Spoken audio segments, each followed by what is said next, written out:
হজের জন্য কার কার উপরে হজ ফরজ হয়েছে আপনি উঠাই দিতে দেই আছে কি?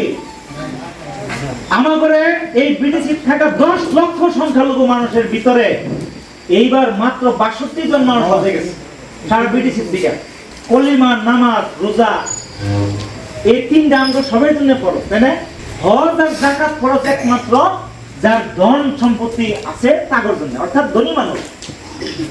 তাহলে প্রমোদ বড় যদি হজ ভবন বানাইতেছে কোন গরিবের চিন্তা করে বানাইতেছে কি? কোন এমরা তুমি বাড়ির থেকে উচ্ছেদ করবা, ধারাবাহিক ভাবে উচ্ছেদের জানানি দিবা, খেদা দেওয়ার পরিকল্পনা করবা, গুয়াহাটি হাইকোর্টে তুমি এফিডেভিট লিখে দিবা। খাইটি খাওয়া এই দরিদ্র যেগুলা শ্রমজীবী মানুষ তাদের উপর উচ্ছেদ হয়। যদি ডিবোর্ডের নামে কেউ অত্যাচারিত হয়, এই গরিব মানুষই ডিবোর্ডের জন্য অত্যাচারিত হয়। আজকে ডিটেনশন সেন্টারে যদি কেউ আছে, এই গরিব মানুষ ডিটেনশন সেন্টারে ভরাই রাখা হয়েছে। সাধারণ নামের ভুল, সাধারণ একটা বানানের ভুল, বয়সের একটু খেলিমেলি, এগুলা বাকি পরিয়ালের 5 জন 10 জন সবাই ভারতীয় নাগরিক, মাঝখান থেকে একজন মানুষের ধরে নিয়ে ডিটেনশন।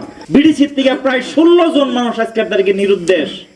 এই কথা যে এই বিটিসির অ্যাসেম্বলিত খারে কেউ কব, এই কথাটা সজোরে যে দাবি উত্থাপন করব, এই সুযোগ আর সুবিধাও প্রমোদ বড়ুয়াঙ্গর কাছ থেকে কাইরা নিস।